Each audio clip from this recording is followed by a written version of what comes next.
Hey guys, welcome to my channel, woo woo woo, right? Today I got a request from I don't know, I was gonna say a subscriber, but I don't know if it's a subscriber or not, but a commenter requested that I watch this video called Erwin Smith Would Not Support the Rumbling, You Just Don't Like Armin by Sailor Clout.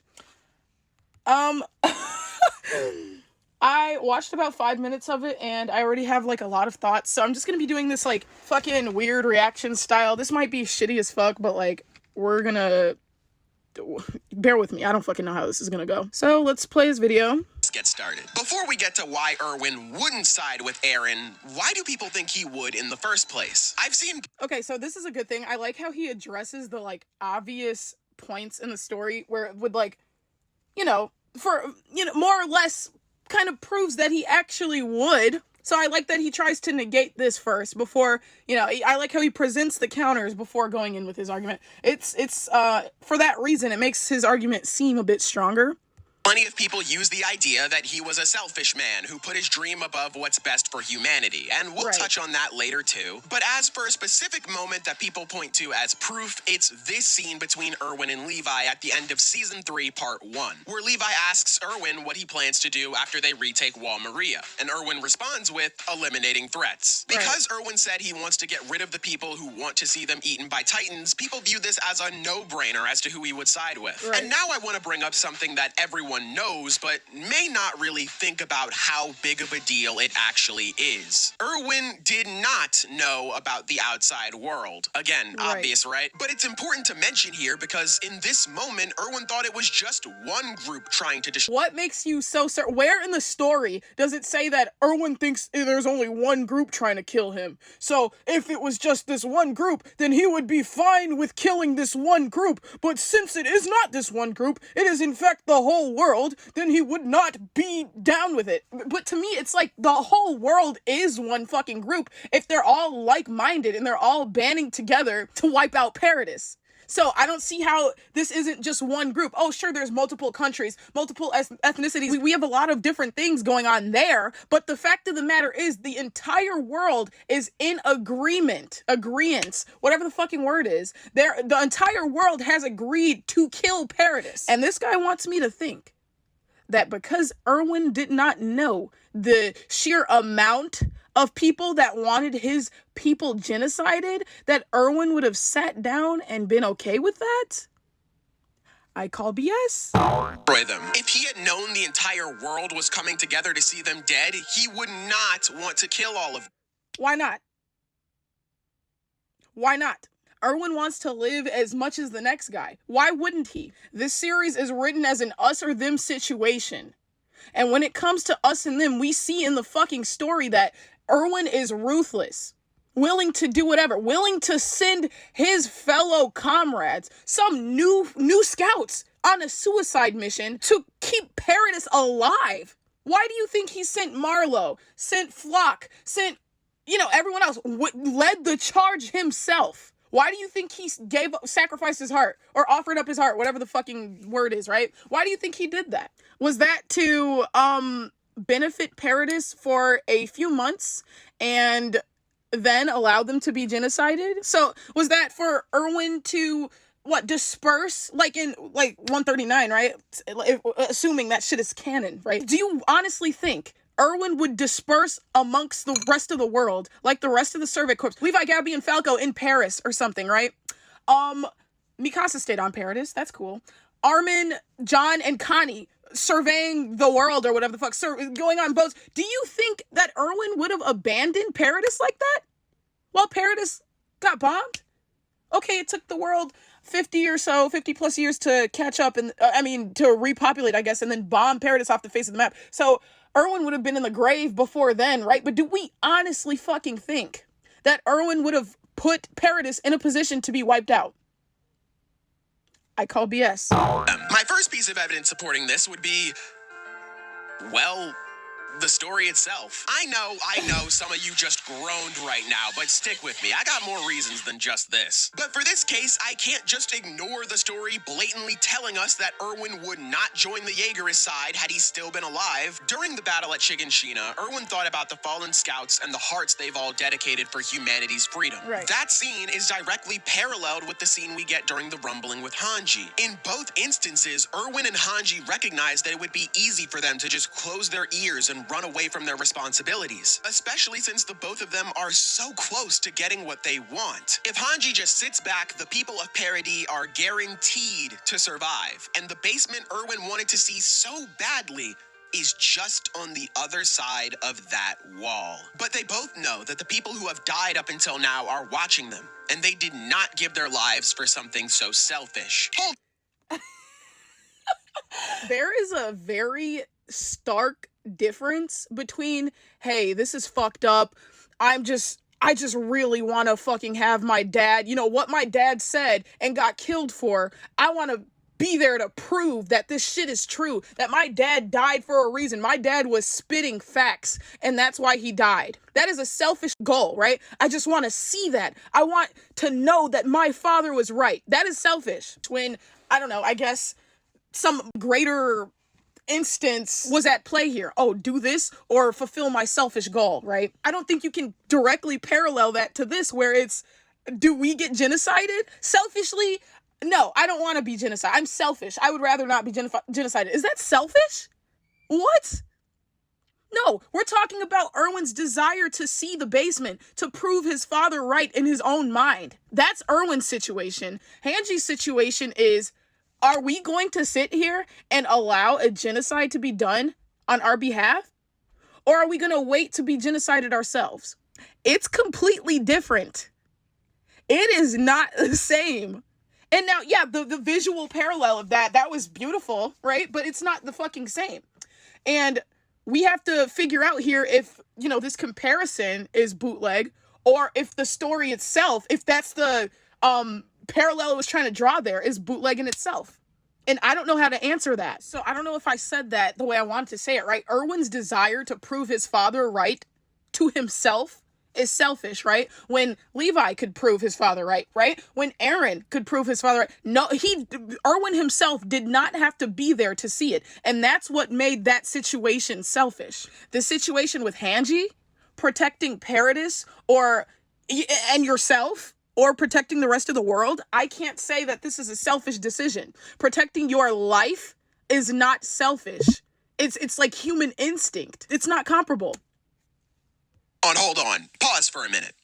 Who even is Hanji? Well, aside from being best girl, she's someone who's worked with Erwin for years. Someone that Erwin trusts a lot. So Right. much so that Erwin himself names Hanji as the next commander of the Survey Corps after Right. he thinks he's going to die. With all that in mind, Hanji should be a very reliable source of information for how Erwin would react in certain situations. But even so, despite the fact that Hanji straight up said that he wouldn't support it, fans still think at best she doesn't know what she's talking about, and at worst think this is all a retcon for Erwin's character. So All right.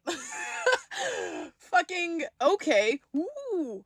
Hanji said that Erwin wouldn't have wanted this. Ooh, we haven't seen that a character can be wrong about another character in this series. We haven't seen that in this series, that a character could be wrong about another character. Mikasa literally did not think that Eren was capable of the rumbling. She literally did not know he would be able and willing to pull something like that off, right? Zeke, I guess you could say they didn't know each other long enough. Zeke thought that Levi wouldn't have the gall to kill his comrades. He did. Levi thought Zeke wouldn't be willing to kill himself. He was, right? But, they didn't know each other long enough, so of course it could have been wrong for to do. Armin and Mikasa would have never thought that Eren would pull something off like the rumbling, despite growing up with him, despite seeing him do similar things. So, unfortunately, I'm going to have to call BS on this too, because despite seeing similar things, Hanji, right? Seeing Erwin willing to protect the people of Paradis at all costs, even at the, expense of his very life, right? Seeing similar shit like that, I could draw the line that he would definitely agree with the fucking rumbling, and the fact that she missed that could be, like, comparable to Mikasa and Armin, not knowing that Eren would be capable of pulling something off like the rumbling. Oh, it was in him. It was in him. Fucking Erwin stands on a fucking mountain of corpses of his own men to figure out what the fucking threat is, to figure out and eliminate the threat. And we have nothing in the series to provide otherwise, but let's go ahead and continue this. Enough hypothesizing about the things he would have done if he were still alive. Let's look at the things that he actually did during his time in the series. More specifically, let's analyze what he did in the Uprising Arc. The reason why I want to focus on this arc in particular is because it's very similar to the Rumbling Arc in a couple of ways. In both arcs, the world is coming down on the Scouts. During the Uprising, the monarchy held all of the power and made the world what it was up until that point. Without question, they were the representatives of the world. And during the Rumbling, the actual rest of the world came down on the island of Parody itself. In both arcs, the world wanted to take the power of the Founding Titan out of Eren's hands. In the Uprising, Historia is used as the answer to the Survey Corps' problems, while in the Rumbling Arc, it's made clear that she can't be used as a get-out-of-jail-free card this time. Well, she can, but that would just involve her becoming the Beast Titan, breeding her to pop out as many babies. Okay, so he says the world, right? The world. It's literally just one branch of the government that wants to take Eren. The MPs. What? And we see that he's willing to do whatever is necessary to keep Eren safe. Let's see what point he's gonna make. As possible, and then have her die to pass down. And keep the people of Paradis safe at that. Right? He's not doing this just for Eren, right? Eren's one fucking guy. He has the Titan, so he is humanity's hope. He's doing this for the fucking people of Paradis. He does the entire fake, oh shit, while Maria's been kicked down, just to expose to the people of Paradis that the government is corrupt. Why? Why does he do this? Why does he do this? Is it because he cares about Paradis? Yeah. Power. The middle part? That sounds pretty fun. The beginning and end, though, not so much. So she can't do it unless they want to continue the cycle of suffering that the Rice family has kept up in order to keep their power. Speaking of which, in the Uprising Arc, Rod supports Historia to try to make her become God, while in the Rumbling Arc, Flock supports Eren to try to make him the devil. But most importantly, in both arcs, members of the Survey Corps decided to start a coup against the people in power to decide the fate of humanity inside of the walls. During the Uprising, Erwin is at the forefront of this coup against the monarchy, and what does he do? He wants to free the people within the walls without killing anybody. Without killing anybody. Ooh, but he always fucking does. You don't think Erwin is tired of Paradisians martyring themselves for a cause? You don't think he's tired of that by the end of the series? No. And this isn't even the same fucking situation because these are his people here. Of course he doesn't want to kill his own people, but they're corrupt and they're bringing harm to the citizens, right? The system is fucking corrupt and it's harming the citizens. So Erwin's taking a stand. That is the Uprising Arc. It is completely different. Erwin is against breeding Historia too, right? Which is part of the reason the Reese family looks as fucked up as it is. Because it is fucked up. And Erwin's against that. And Eren's against Historia breeding, right? And so the rumbling is literally to prevent Historia from breeding. And it's to prevent any more sacrifices from Paradis. Because Eren doesn't want to kill anyone. I can fucking say that shit too. Like, Eren, you think Eren wants to kill some people? He doesn't want to kill anybody across, the ocean, nor does he want to kill his own people. But he's lived through these experiences, seeing his own people martyr themselves for a greater cause. And believe it or not, the rumbling is this greater cause. They did not devote their hearts so Paradis could be wiped off the map. They did not devote their hearts so Eren could be killed. They did not devote their hearts so their descendants could die. That is not what they devoted their hearts for. They did not devote their hearts so Levi, Gabby, Falco, Mikasa, John, Connie, Annie, Reiner could, go tour the world. They didn't devote their hearts for that. They devoted their hearts to give their people a chance to live. As fundamental, like the baseline, the spirit of the scouts is surveying and exploring. Yes, it is, but you can't do any of that shit if you're dead. Which Annie and Zeke have wiped out so many of the fucking Survey Corps to the point where the Alliance are like the last ones. The Alliance and the Jaegerists. I don't have any fucking qualms about Armin, right? He didn't even get to that. You would just hate Armin. I don't think about him one way or the other. Armin is Armin. But Flock has more, thematic parallels to Erwin. This guy, Flock, literally became the devil. Eren is much more so the devil, but Flock literally embodied that. He became the actual commander of the Survey Corps. He came up with, not him and Eren, they came up with a plan. They came up with a way to save their people. Flock surpassed Erwin. He would have if the rumbling succeeded. He would have surpassed him because he would have carried on his legacy. And he tried to. But with Armin's way, with Hanji's way, the people of Paradis were bombed. And you cannot forget the result of that. The results of what Armin and Hanji decided are that Paradis gets wiped off the map. And if you think that Erwin would be okay with that, you are sorely mistaken. Already goes against how the Jaegerists handled things since they straight up killed Commander Zackley, someone who Erwin worked with to help him in the Uprising Arc, might I add. Erwin also acknowledges that he and the scouts could be the ones in the wrong for trying. He worked with him, so that means he would never kill him? These people grew up with Eren and they fucking blew his head off. To rebel against the system. That they could be the ones who deserve to die because of what they're trying to do. Again, this is completely against how the Jaegerists operate, who don't even think twice about if they're right or wrong. Onyankopan makes it clear that the Jaegerists are hypocritical and... Did I just hear that right? Did I just hear that right?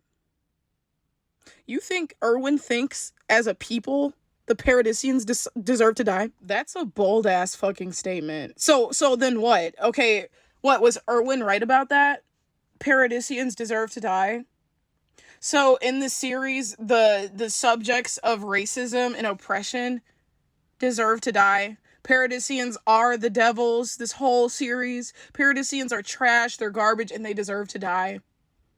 Really? Really? You think Erwin believes that?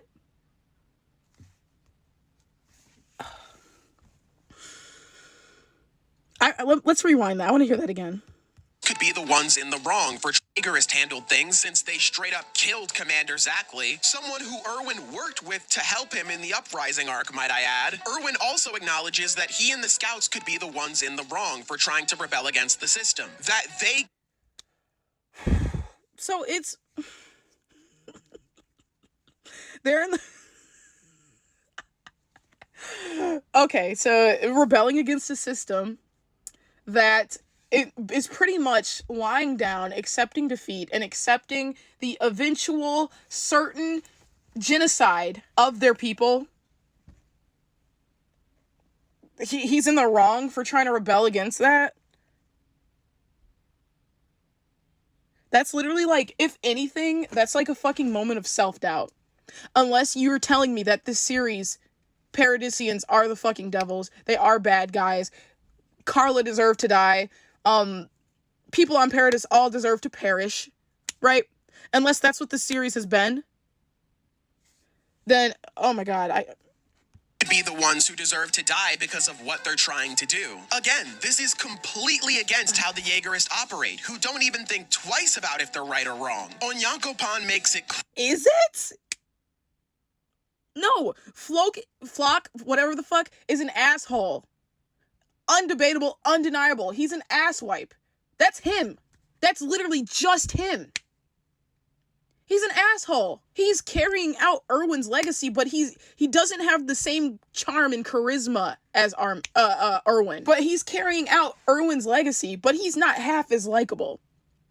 Not even half as charming, right? Erwin was good cop, right? He's the devil, but he's also fucking good cop. Levi's bad cop, right? We saw that. We know that dynamic. Whatever. I'm telling you shit you already know. He's good cop because he has the charisma to do so. But Flock's an asshole. So he's out here fucking talking down to people. He honestly wants to restore the Eldian Empire or whatever, but that's not Aaron's goal, and that's not the goal of the rest of the Jaegerists. Some of these people just out here wanting to live, bro. It's that simple. Some of these people just would like to fight against certain genocide. This series writes it so it's us or them. You cannot write Paradis off as fascists or extremists or what? We only want one color of people, something like that, right? Flock even tells Onyonkopon, you can live, bro. You just gotta join us. He gives these volunteers, he offers them a chance to live. Just join us. And they join us or die. And they say, hey, we'll die, right? We don't, fuck this, we'll die. You know, that's them. Okay, that you know, he's an ass for that, I guess, but this is the new fucking regime. They just want to live, bro. They just want to fucking live. I forgot what point I was trying to make. Whatever, let's continue. Clear that the Jaegerists are hypocritical and xenophobic, and they don't care. They still think they're right, no matter what. Erwin says they are right. They are right. It's us or them. It's us or them. Me die or you die. Sure, there's only one of me and 500 of you, but I value my life, and I've done nothing that would, you know, say that I deserve to live less than the 500 of you, and you 500 are trying to kill me. Oh, but there's innocents and kids. Okay, 400 of the 500. 100 kids sadly have to die so I can protect myself from these 400 people who are trying to kill me. It's us or them. It's that simple. Oh, but Flock is doing it and he's being mean. Okay, well, Flock is mean. Okay. Oh, but Flock is trying to rule with an iron fist. Okay, he's trying to rule with an iron fist. Okay. But that doesn't take away the fact that this is still us or them. And this video is trying to tell you that in an us or them situation, Erwin would just lay down and accept Paradis's genocide. Well, I haven't reached the end of the video, so I don't know what this video is trying to say completely yet, but let's find out. Stop fighting until the human race is down to one or less. Kiyomi, someone against the Rumble. Oh my god, yeah. They would keep fighting until the population is down to one or less, right? But we're talking about... I'm gonna kill myself. The threat of genocide is not a normal threat, right?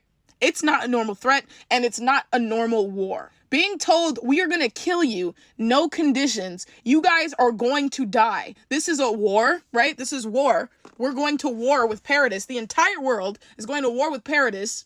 No conditions, right? Oh, if you don't give up your whatever, we're gonna kill you, right? No, there's nothing like that. You know, at first it was the coordinate. The ultimate goal was still to kill all Paradisians. That's always been the entire goal of this whole series from the outside world, was to kill Paradisians. Why? Because it made world peace. Subjugating and oppressing them made world peace. And so this video, it seems like, wants me to believe that Erwin would be okay with Paradisians martyring themselves so the rest of the world could have world peace. Absolutely not. And humanity will keep fighting until there's one or less. Oh yeah, there will always be conflict. Oh yeah. Okay. But this is like general, like within a nation conflict. Within a nation. Oh, we're fighting over resources. Oh, we're fighting over this plot of land. Oh, we're fighting over this money. Or we're fighting over this livestock. It can't be over here. Woo, woo, woo. Right? Okay. Well, how do you want to solve that? Well, I guess suing didn't exist back then. give it up, or I will kill you. This is a one-on-one basis, right? A one-on-one conflict. This is not the threat of being genocided, and you cannot compare normal threats within a nation to threats like these. Oh, Mikasa got kidnapped in the beginning of AOT. All Paradisians deserve to die. All Paradisians deserve to die. No, that is a case-by-case crime, which nothing can solve, obviously. Obviously, nothing can completely eradicate case-by-case crime. But that's not Erin's goal. That's not Flock's goal. Their goal is to eliminate the threat of being genocided by the rest of the world. And it is my position that within the context of this series that Erwin would agree with that, because what else did he sacrifice all of that shit for? What else did he sacrifice his entire life for, if not to provide a future for Paradis? Says almost the exact same thing to the leader of the Jaegerist himself, further cementing that Erwin's beliefs just don't match with what Eren and Flock. Sorry guys, my mic died, but what the fuck does Kiyomi saying that have to do with Erwin? Not following. Wait, let me rewind that. Like, literally, what the fuck does her saying that have to do with Erwin? Until the human race is down to one or less. Kiyomi, someone against the rumbling, says almost the exact same thing to the leader of the Jaegerist himself, further cementing that Erwin's beliefs just don't match with what Eren and Flock. So he brings up in the beginning of this video that Erwin doesn't know that there's an entire world out there. Right? Erwin did not know about the outside world. Again, obvious, right? Erwin did not know about the outside world. So how are you going to use his words when he didn't even know the extent of the predicament Paradis is in? How are you going to use his words and apply them to this situation where he didn't even know what the fuck the predicament was? Oh, humanity's going to keep fighting until there's one person or less. So we should just not do anything and just wait and see if the world will actually genocide us. Let's call their bluff. Even though they've been doing terrorist attacks this entire time. How are you going to apply that phrase to when he did, you know, and then you can go back and say, how can you apply anything he said to this when we don't even know, when he didn't even know there's a whole world? You can apply that because you can tell by his actions that he cared about the people of Paradis. Point blank, period. So much so that he gave his life. Well, yeah, we can't attribute his words completely. We can't completely attribute his words to the situation when the rest of the cast figures out, hey, there's a whole world out here that wants us dead. And then in the beginning of the video, he says, oh, it's not like it's just one faction that wants him dead. It's an entire world. The entire world is a world alliance joined together to destroy Paradis. If that's not a single faction, I don't know what is. Like, I literally don't understand this notion that he would be a part of the alliance. Absolutely not.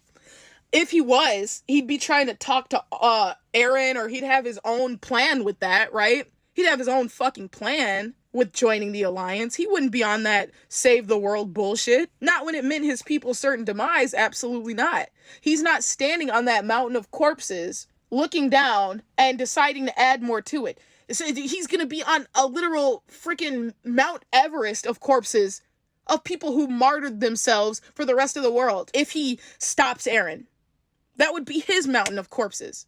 Every alliance member is on literally a Mount Everest size of corpses after what they pulled in stopping Eren, of their own people's corpses of stopping Eren. Oh, sure, Eren's would be a lot bigger, but hey, he would set out and secure the future of Paradis, which is his goal, which is Erwin's goal. And so people get super caught up in the, oh, well, he said that people will always fight. Woo, woo, woo. Okay, cool. But you got to remember, his overall and his everlasting goal was to provide a future for Paradis. Am I wrong? And that pretty much debunks anything that this guy can say in this video. If he wanted to provide a future for Paradis, he would either come up with his own plan to do so that didn't involve slutting Historia out, that didn't involve Paradis all dying, right? Obviously. And he would have just found another way. But in the series, it's written that the only way is the rumbling. And so to tell me that he would throw away his ultimate goal, when we've seen that he had a desire to reach the basement. He had such a desire to reach the basement, but he threw away that desire because he had hope in Armin. But quite honestly, when he decided to charge the Beast Titan, he decided to give up his life for the greater goal of providing a future for Paradis. That was the entire point of bringing down Zeke. If he didn't care about Paradis, he would have let Zeke run amok. But he cares so much about the people of Paradis, he gives his own desire to see, his own selfish desire to see that basement. He gives that up and dies for the cause, martyring himself to potentially end the Paradisian martyrs, to give Paradis a future. The people of Paradis. And you want me to believe he didn't care? You want me to believe he would have dispersed with the rest of the Survey Corps and the rest of the world? Gabby and Falco and Levi and Paris, the rest of them on the boat to wherever the hell? Nope. Are doing. When Erwin's plan works and the monarchy reveals that they aren't fit to rule, he doesn't celebrate. In fact, he believes that humanity has now taken a turn for the worst. The monarchy had knowledge the Survey Corps did not, and they used it to keep humanity safe all this time, even with all the blood they had to get on their hands to do so. And it's because of those things that makes Erwin unsure on if they would be any better. He even says, even if they were content to watch half of the surviving humans die, even that would be better than allowing all of humanity to go extinct. This is him straight up saying that even if a few people had to die, it would be better than damning all of Erwin did not know about the outside world. So this guy is trying to say, okay, in the beginning of the video, Erwin didn't know there was a whole world out there. This is humanity to Erwin. Paradisians are humanity to him. So what he's saying here is only being applied to Paradis. It's like intentionally disingenuous. What he's saying here is literally just about his people on Paradis, because that's all he knows that's there. Let's rewind this and see what he said again. Having humans die, even that would be better than allowing all of humanity to go extinct. This is him straight up saying that even if a few people had to die, it would be better than damning all of mankind to death. He's talking about his own people, sir. Sir, he's talking about his own people. You think he would want those people that he was talking about in those panels, you think he'd want them to then get killed by this outside force? The people he's talking about here are his countrymen. Oh, this fucking terrible regime. Oh, this regime is so bad. I would rather give my life than watch my countrymen go extinct. My countrymen, that's what he's talking about right here. He's not talking about the hordes of racist humans across the street that he doesn't know exist. He's not talking about them. The people that are intent on watching Paradis get genocided. You think he's talking about them? Really? You think if Erwin was at that meeting at Marley and they said, we're going to wipe Paradis off the map, as they did, right? And then Aaron walks out. You think Erwin would be sitting in there like, huh, you know what? He's right.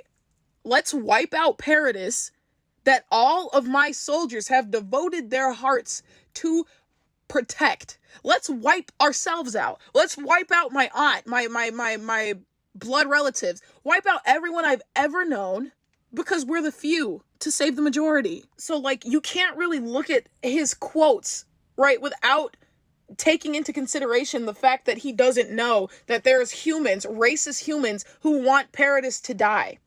Not just your run-of-the-mill normal nations, right? Not just Kiyomis of the world. Oh, we just want, we'll be in an alliance with you. We just want your resources. And, we think you guys are swell people. That's only Kiyomi's country. They are one country amongst the entire world who thinks this way. It's intentionally written as an us or them situation. And you mean to tell me that freaking Erwin would just sit there? It's absolutely asinine. And you can't in one vein say that, oh, he didn't know that the outside world exists, so the eliminating threats, quote, doesn't work. He didn't know about the rest of the world. Okay, but his goals are the same. It doesn't matter what he didn't know. His goal is the same. Protect Paradis. Give Paradis a future. So it doesn't matter that when he said eliminating threats, that he didn't know that the entire world of people was his threat. That doesn't matter. What matters is his goal was to protect Paradis. And that permeates every fucking decision he makes in the series. So to say that, oh, this scene where he's talking about the corrupt officials who are also intent on Paradis's genocide, might I add, will of renouncing war, whatnot, we won't fight. We'll just accept what's coming to us because we deserve it. Right? You think Erwin subscribes to that ideology? Absolutely not. That's why he overthrows the government. That is why the government's overthrown, because Erwin believes in Paradis's future. He believes they deserve one. And it's really that simple. To me, there is no way that Erwin would be okay with only the people of Paradis surviving and all other humans being Why killed. not? Erwin's action. Why wouldn't he be? Why wouldn't he be? These are the people he's been fighting for the entire time, the entire series. These are the people who have been terrorist attacked on the daily. He's been in the cage too. He wanted to be out of the cage just like Eren did. Eliminating threats. It's us or them. It's us or them. And he knows that. Well, I mean, he doesn't know it's the entire world at this point, and he never finds out, unfortunately. But to say that, I'm just repeating myself. At the beginning, middle, and end of that arc have always been to prevent all of humanity from going extinct. Now, Paradisians. Paradisians from this threat that he doesn't know about. Not humanity, as in even the racist individuals who have been genociding us the entire series. Not saying that the Uprising and the Rumbling are the exact same, but if we got to see how Erwin would react in a situation similar to the Rumbling arc, why would someone who cares about what's best for humanity suddenly be okay with wiping out the majority of it by... Like he said in the beginning of the video, Erwin doesn't know that there's humans outside of the world. He doesn't know that there's humans outside of Paradis. So how can you then draw that he's talking about the entirety of the world? Context matters so much. Context matters so much. Without any context, Eren's a sociopath. He's a psychopath. He's crazy. He's killing billions for no reason, without context. But in the context, it makes sense. It's written as us or them. You can't ignore the context. Without context, Historia having a baby is beautiful. Giving birth is beautiful. In the context of the story, it's a ploy to save herself from getting the Beast Titan. Context matters. Directly helping a mass genocide. Remember when I said we'd touch on him? Fuck. Remember when I said we'd touch on him putting his goal over the fate of humanity earlier? Here we are. Shout out to you for sticking around, by the way. Erwin has always been described as a man who puts himself over what's best for everyone else. Even in the Uprising arc, he's described as a selfish man multiple times. So on paper, yeah. It sounds like it would make sense for him to rock with Eren. But even with him constantly being described as selfish, even viewing himself as a con man who lied to people to get what he wants, his actions within the story should speak much louder than the words said about him. Because his final moments in the series say a lot about who Erwin actually is. Earlier in the Battle of Shiganshina, even when he thinks about all of the corpses he's standing on top of because of his lies, he still thinks about how badly he wants to see that basement. He thinks about how even if they fail this mission, he could still make it to his goal. This is set up for what is without question the biggest moment Erwin has in the series. The charge against the Beast Titan. It's been established even before this war that Erwin doesn't care about the mission as much as he does the basement. And in this moment, he's put in a position where he could just abandon it all and get what he wants. Eren and his group are on the other side of the wall fighting the Colossal Titan. If Erwin and the rest of the scouts can't stop Zeke, the mission fails and humanity is doomed. The fate of the world lies in the hands of Erwin Smith. And he does come up with a way to stop it, but it would involve his death. With all of the buildup we've gotten about how selfish Erwin is, it only makes sense for him to become the man who sold the world. But what does he do? Oh my god, so epic. I have goosebumps.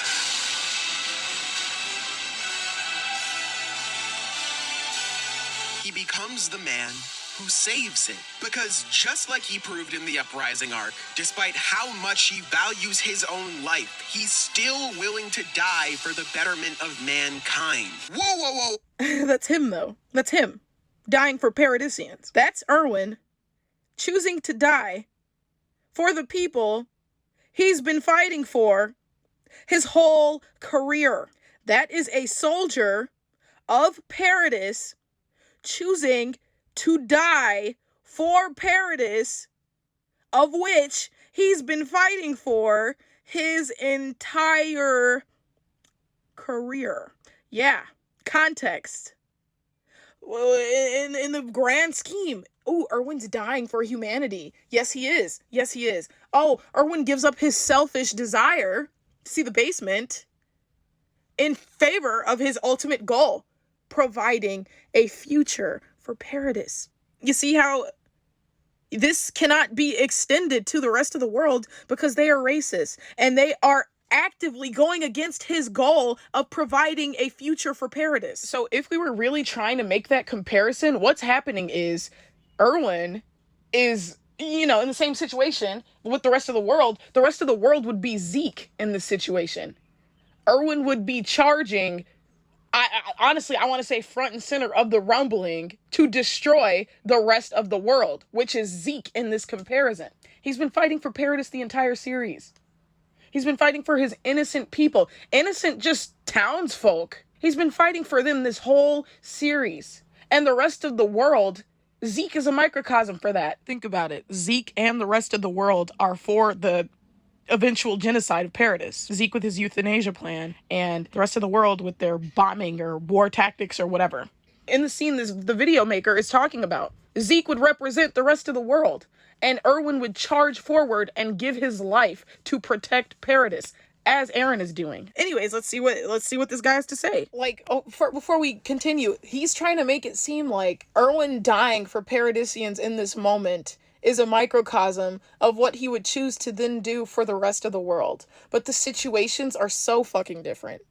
They are so different. As I just explained, this is a soldier of Paradis choosing to die for Paradis instead of following his own selfish desire to see the basement. In the situation of the rumbling, that would be a soldier of Paradis choosing to not die, right? But to kill Paradis's only chance of survival. I would argue in a way that that's more selfish because the Alliance members get to live their lives, right? Levi in Paris, the Alliance on a boat, touring the world, while Paradisians all get bombed to death, ultimately dooming Paradis. And you want me to believe that's what he would choose? No. Anyways, we're almost done here. Whoa, hold on, okay? Hold on. Before you start angrily typing in the comments about how Erwin would never sit back and let the world kill him if he were still alive, that's not what I'm trying to say. Obviously, okay, what are you Erwin would still try to fight for peace with the people outside of the walls. I'm just saying he wouldn't go about doing that by just murdering all of them. He would fight for it as peacefully as possible, just like the Alliance is doing. Too many people think that the Alliance just wants to sacrifice the people of Parody and that they aren't trying to keep the peace in any way. It's one thing to disagree with them, it's another to think that they aren't even trying, you know? Erwin would go along with a small-scale rumbling to take out the Allied army's weapons just like Armin was. Hell, I'm sure he would have helped out in the attack on Marley as well. But there is no way he'd be fine with killing everyone. So many fans focus on the aspect of Erwin who is willing to sacrifice others for the sake of victory, and they don't focus on what that victory actually is. The survival of humanity! I've said it before, and I'll say it again to keep it's the survival of Paradisians. It's not just the survival of humanity as a whole. This is humanity to Erwin. He is a soldier for this nation. He is not a soldier for the entire world. You think that once Erwin figures out, hey, there's an entire world, yay, let's go on a boat and scout, and then he witnesses either the Tyra speech or the declaration of war, or that little conference with the world powers that Eren walks out of, and the whole survey corps is sitting in there, and the guy's like, oh, the problem isn't Eldians, the problem is Paradis Island. Let's wipe them off the map. You think Erwin would still twiddle his fucking thumbs? You think he'd still be like, maybe if we tried talking, but we did a small-scale rumbling, right? Small-scale rumbling. Can you pinpoint exactly where you want these wall titans to go? Can you pinpoint, just rumble until you reach that wagon. Just rumble until you tip over that train. Just rumble until you get that. Paradis is one little island. Paradis is one little island, and their technology is hundreds of years back. Was it 200? Was it 100? Their technology isn't there. There is no chance of a fair fight. So it's them being wiped out, or it's the world being wiped out. And it's literally written like that. Going after military weapons would require it to be done yearly or something like that. Each Titan shifter has 13 years. So guess what? They would have to keep the Titans in the military, which means they would have to pretty much do the Reese family thing all over again and pass down their Titans to their kids and force their kids to be warriors. They would have their own Paradisian warrior program. You don't see how that's fucked up? And if there was some X way that Erwin could have figured out, I'm sure he would have. But guess what? If there was some X other way that Eren could have figured out, I'm sure he would have too. Which is why he grabs the very smart, she knew Erwin her whole career. She knows exactly what Erwin would do. Which is why he grabs her collar, Eren, when he's imprisoned, pulls her up. What other way is there? Give me another way. Tell me what the other way is. It's crickets. Hanji doesn't know. Hanji knows Erwin so well. So, Hanji, what would Erwin do in this situation? You're the commander. And according to this video, she should know Erwin better than anybody. Okay, in that case, she should know what Erwin would do in this situation. What would he do? He wouldn't do the rumbling. What would he do then? Hanji, what would he do if he would not do the rumbling? What would he do? Isayama doesn't write in any third, fourth, fifth, whatever option for Paradis. It's kill or be killed. It's kill or be killed. John says it. John says it's kill or be killed. So many people in the series says it. Eren says it. It's kill or be killed. Historia says it. It's kill or be killed. We see it. Since the rumbling isn't complete, Paradis gets killed. It's kill or be killed. And so to say Erwin wouldn't do the rumbling is to say that either Isayama would have written in a better solution than the rumbling that would ensure both sides get to exist, or it's to say that Erwin would allow Paradis to be genocided. And that's wrong. Erwin would not let Paradis be genocided. He would not. He would not sit idly by and let Paradis be genocided. He would not keep continuing to try peace talks if it does not seem to be working. He would not. And guess what? Isayama doesn't write in another option for Paradis, so that leaves the rumbling.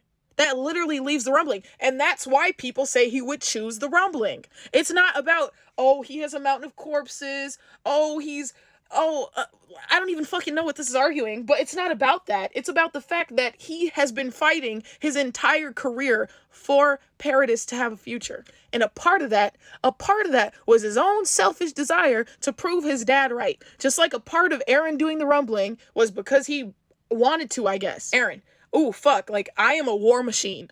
I am a war machine. Fucking sucks that, you guys leave us no option. It really fucking sucks, but I'm more than happy to use my fucking war weapon to provide safety for my people.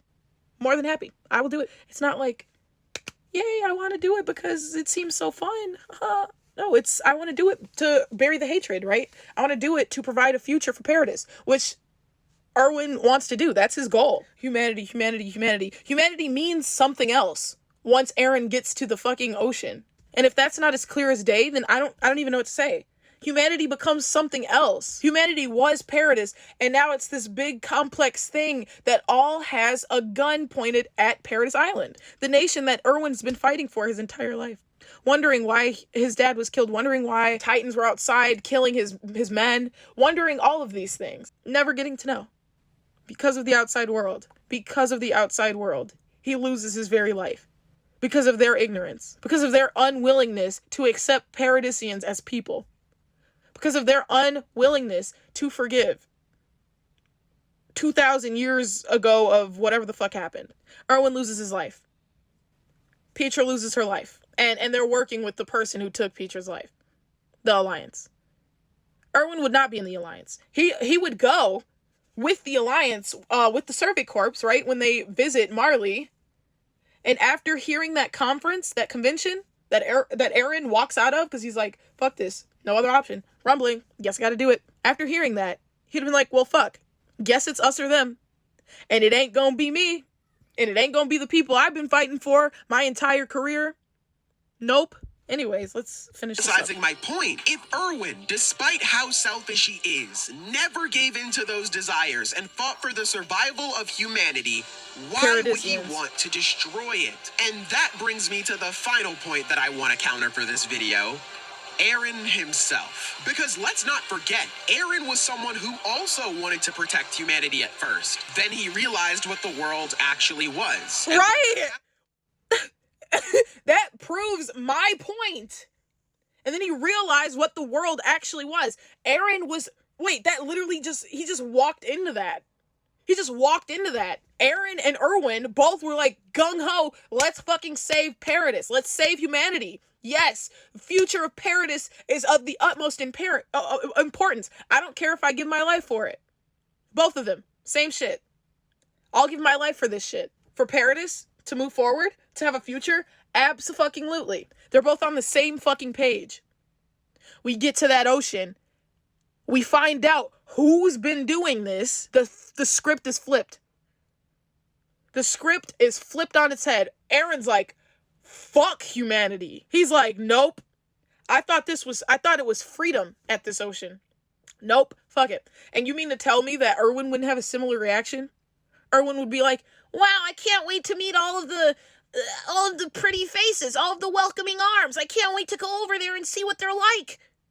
You mean you think Erwin would be like that after finding out that the Eldians on the other side, who are sympathetic to Paradis, have been turned into mindless titans who have been forced to terrorize the very people they were sympathetic towards, and they've been forced by this regime that is Marley? And it has been stated in the story that Marley treats Eldians the best in the entire world. After finding all of this out, you think Erwin would be on the side of the entire world and not on Paradis? Because you have to choose a side in this series. You really do. And Isayama writes it that way. John says it. Hanji fucking says it. Aaron says it. Historia says it. You have to pick a side. And he writes it that way. He writes no third option. And so you tell me what is more likely that Erwin would choose. Like, goddamn. Like, he was disappointed and he wanted to destroy it to get the freedom that he always wanted. If he can end up like that, what's stopping Erwin from behaving the same way? Yeah. That would be because Erwin isn't similar to Aaron. Who he is similar to is Armin. Yeah, that's right. The same guy a lot of you watching this video don't like is the same person who Erwin has the most in common with. For those of you who watched my last video on Annie, you'd know that I brought up that there was a reason why Armin was the first to understand why Erwin was in charge of the Survey Corps. That's because Erwin is the completed version of who Armin was being set up to be. A man who took chance after chance to try to get the upper hand on the enemy. A man who was willing to make the tough decisions in order to keep the most people safe at all times. A man who was capable of throwing everything away in order to change anything. That is the man who Armin was set up to become from the very first season. And that was the man who Erwin already was. It shouldn't be surprising then that after this moment, hell, you could argue even before this moment with Armin saving Eren and Mikasa, but especially after this. He doesn't save them in that scene. Pixis saves Mikasa and Eren in that scene. But I would like to say, again, that this fucking... Okay, it looks good on paper. It looks really good, right? It looks really good on paper. All of what he's saying. And, like, I would believe that shit, too, outside of the context. Because we gotta remember the context here is Eren isn't some psychopath just going on a killing spree for no reason. Eren is on a mission to protect the future of Paradis. I'm going to sound like a fucking broken record, but Isayama writes it that this is the only way. Now, I don't know. Maybe Isayama, if Erwin would have survived, he would have wrote Erwin smart enough to figure out a third reason. Maybe. Who knows? We'll never know. Throwing away the throwing away stuff, sacrificing things. That's who Erwin was. That's who Armin has to be. But you mean to tell me Erwin was someone who would allow the genocide of his own people? Like Armin does? That's the big sacrifice? Genociding your own people for the benefit of the most, of the many? You have to remember that Armin's talk no jutsu only works because Eren buys the Servant Corps, Paradis, the time by executing the rumbling. Without the rumbling, there is no world listening to Paradis. There's no partial rumbling that allows that. There's nothing else that allows that except the amount of violence, beating their numbers back to the point where they cannot genocide Paradis. And as soon as they get their numbers back up, the first thing they do is genocide Paradis. Erwin was willing to die and fight for ignorant, innocent townspeople who had no idea what was going on outside of the three walls. That is who Erwin was willing to sacrifice and die for. Ignorant civilians who were too cowardly to even, want to see a Titan.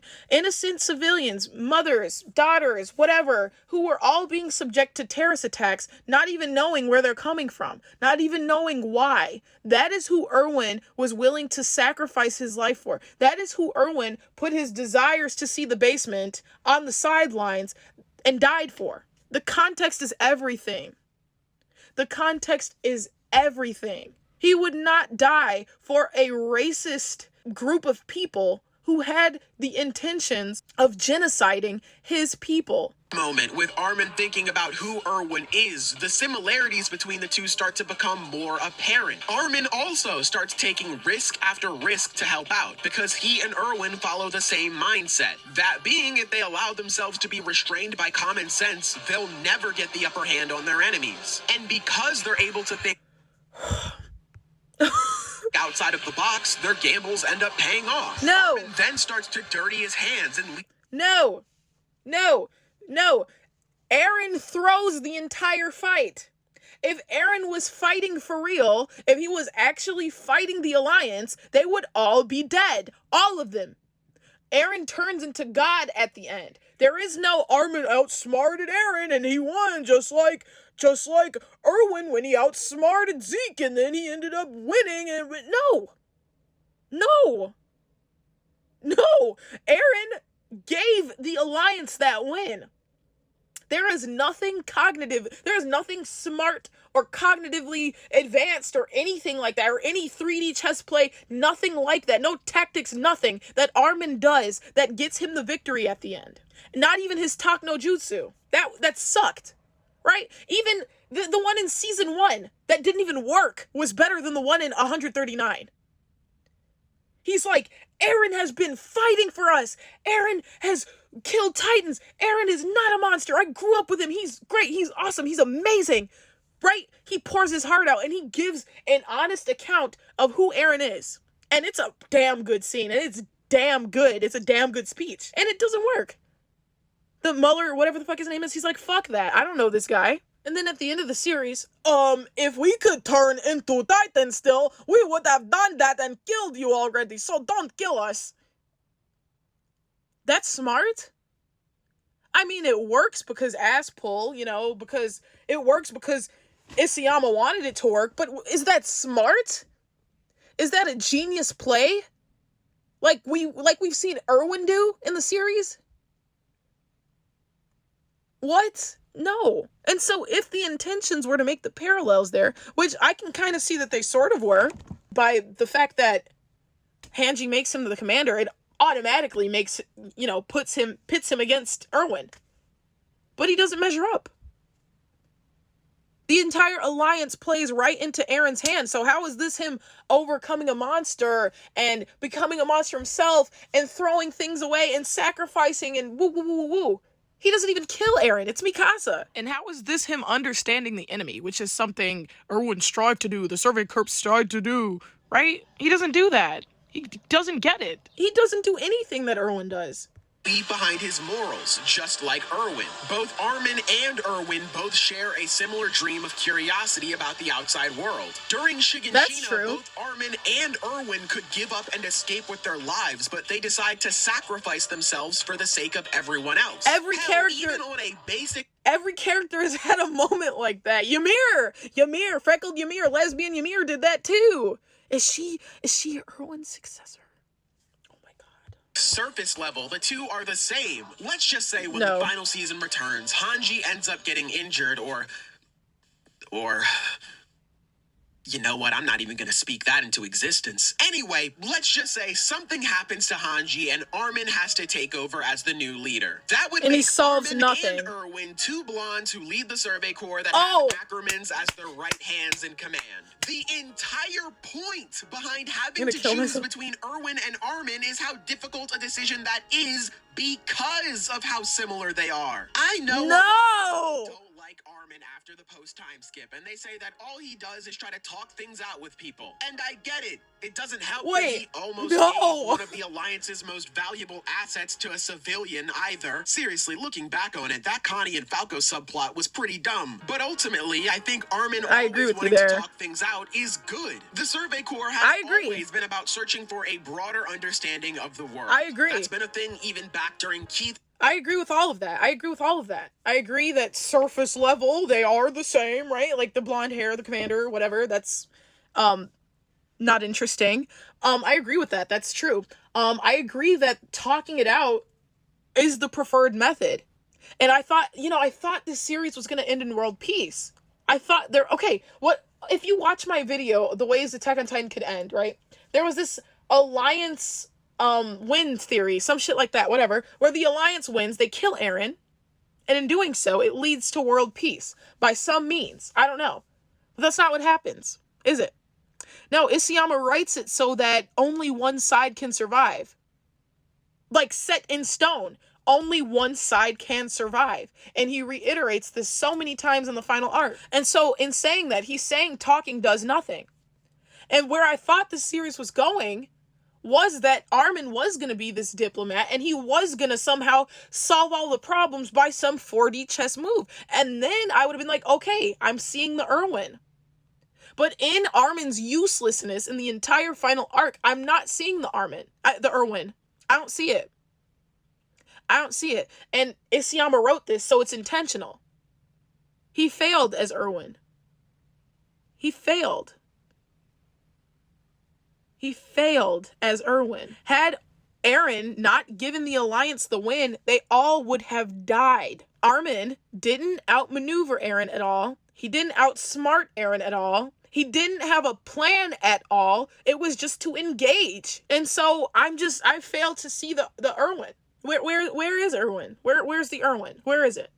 Time. And Erwin, just like Armin, always sought to find that understanding about the world. So to me, Armin trying to talk with and understand his enemies is nice. Because his enemy is the world itself. Him constantly striving for an understanding embodies the essence of the Survey Corps perfectly. It's cool, but it doesn't work in the series. It doesn't work.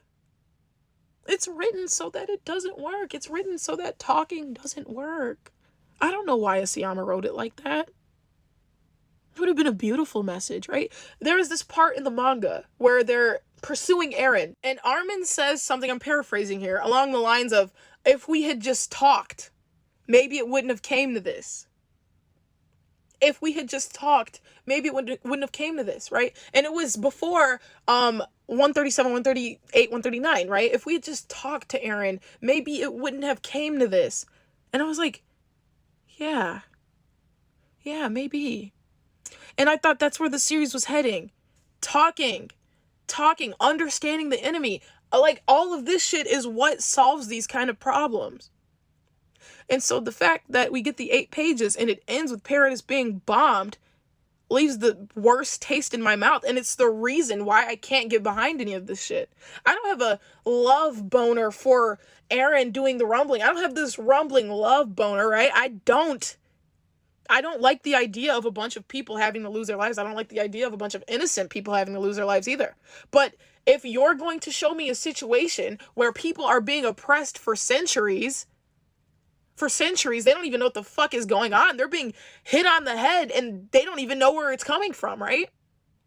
You're going to show me a series where those people finally get a means to protect themselves against oppressors, I can't find myself on the side of the oppressor.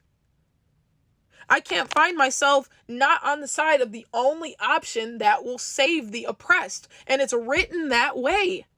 If it wasn't written that way and there was a third option, I would be the first one sitting up here. Eren is a bad guy, not morally gray. He is morally black. He is bad. Nope. Bad. Rumbling bad. Horrible. No. Terrible. This is bad. They should have went with this third option. But Isayama writes it so there is no third option. And I honestly think it's so what is happening right now can happen forever. These conversations. This conversation will never die. But if it comes to a situation where it's me or you, and it's our lives, and I have a means to protect myself, I have to end your life, unfortunately. And who knows? Like, I don't know. Like, bro, like, I wouldn't want to kill innocent people. But if it came down to saving my life and my family's life and everyone I ever knew, or you and yours, and you wanted to kill me first for no reason, other than I'm born a race, unfortunately, you have to go. Unfortunately, say you're in a crowd of people and I have a bomb, I'm throwing that bomb. I'm going to ensure my survival because I deserve to be on this fucking planet. I'm not going to sit here and wait for this crowd of people, you included in it, to kill me. I'm not going to do that. I don't think Erwin would do that shit either. You have to consider all of the context. Anyways, let's finish this up. Why Levi chose Armin, because he had the same look in his eye that Erwin did.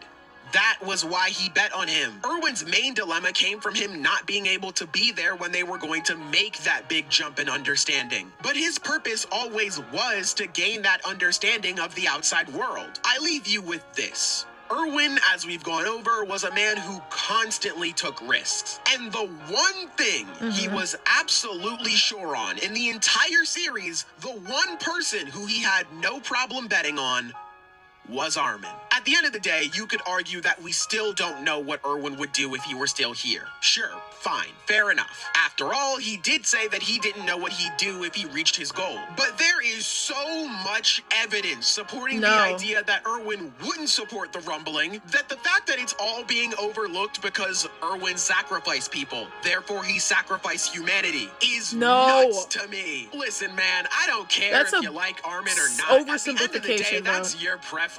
But I don't think we should jump as far as to say that things would be a lot better if Erwin were here because he would support mass genocide and not Armin. I don't know, that's just weird to me, but let me know down in the comments if I'm alone on that or not. Make sure to like the video if you enjoyed, subscribe if you're new, and I'll catch you guys later. Stay safe, everybody. I enjoyed it. Bye-bye.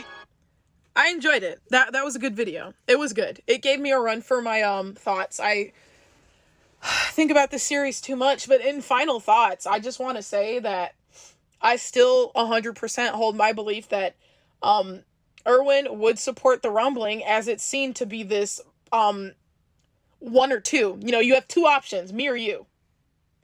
I think he would choose himself to live, honestly.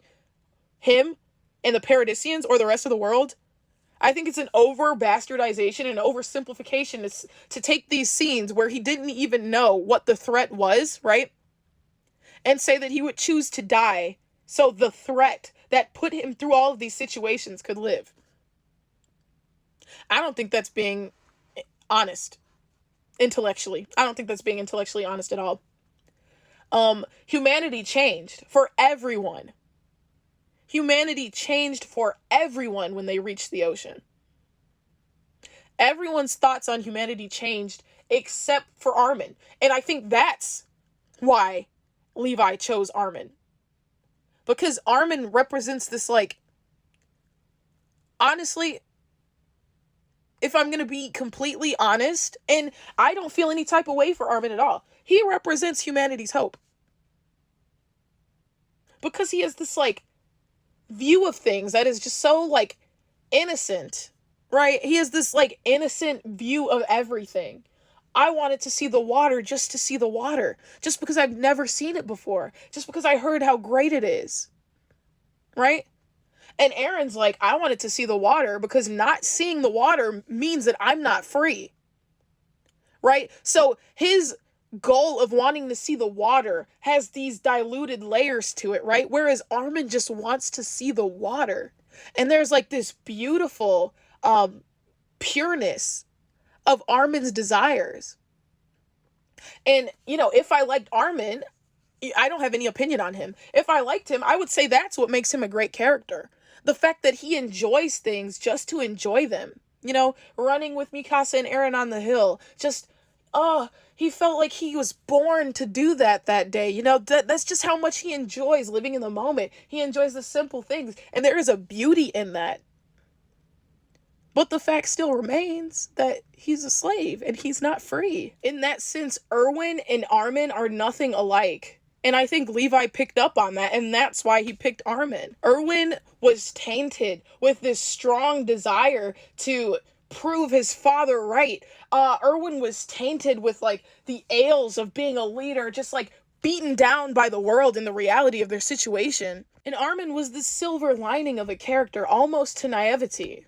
His plan to fucking get on the boat was awful, right? In this final arc.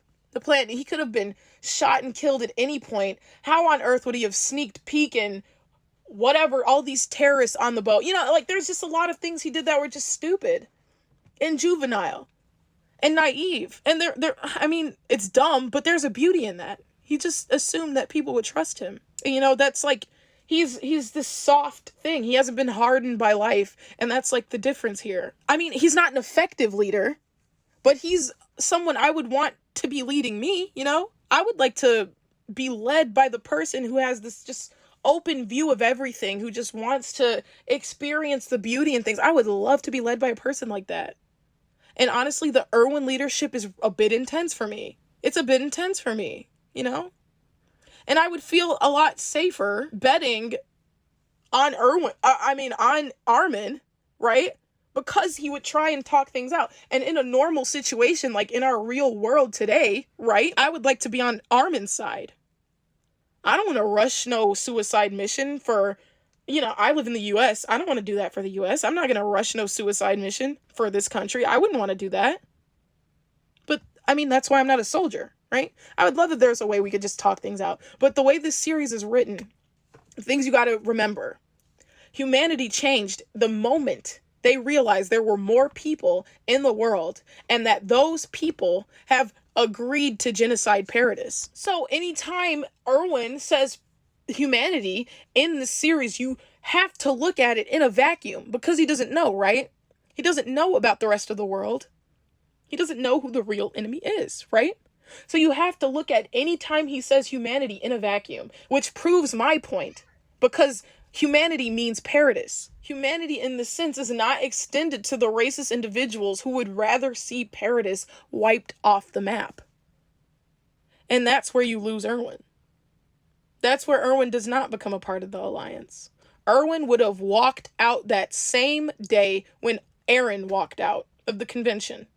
When they said, we are deciding to doom Paradis. We are gathering the entire world against Paradis. That is the day Erwin would have been like, talking is not an option for the longevity of Paradis. Without the rumbling, in some capacity, Paradis would have been wiped off the map way sooner. And then what? And then is Armin this big Erwin then when Paradis is wiped out? Like, say Eren never did the rumbling at all, and Paradis was wiped out the last episode of Attack on Titan. Is Armin, what, is he Erwin then? Without figuring anything out? Without figuring out another way? And then with the way the series ends now, how is he some kind of Erwin? He didn't figure anything out. There was no last play. There was a talk no jutsu that, if we're talking about, people love to talk about, oh, it's realistic that Paradis gets destroyed. It's so realistic. Is it realistic that Armin isn't killed in that moment? If it's realistic that Paradis gets bombed, then it's realistic that the second the rumbling's over, the Alliance gets killed. Immediately. Armin tries to understand his enemies, right? That's beautiful. That's good. I love that. Erwin doesn't. Erwin decides to wipe them out to protect the people of Paradis. Was he out there trying to understand Zeke when he was wiping out the Survey Corps?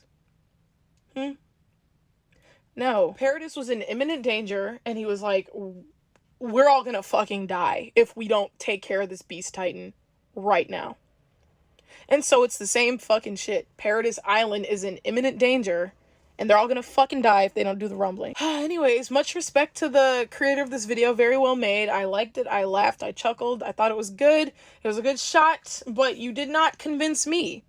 You may have convinced other people. I don't know. I didn't read your comments. You may have other people convinced. I think that's a good job if you can convince anybody of anything. But I was not persuaded. No. I feel like you didn't address the context. Humanity is different. It's not, and Erwin's overall goal was eliminating threats and providing Paradise with a future. And so you can't remove that from his character. And yeah, that's it. So comment, like, and subscribe. Share this video if you feel obliged to. I don't know. I don't care. Comment any other videos you want me to check out and give my opinion on. I will. And yeah, that's going to mark the end of today's video. Make sure you comment, like, and subscribe because I've been talking for an hour and a half. And I really put in that work so you guys could understand that, Erwin would not be a part of the Alliance. With the way the series is, no, he would not. He would either be pro-rumbling or pro some third decision. Some third choice that Isayama chose not to write in. He filled in every possible loophole, right? So it literally boils down to this option or that option, me or you, and I think Erwin would choose Paradise. And I think it's fair to assume that. Anyways, comment, like, subscribe, and goodbye.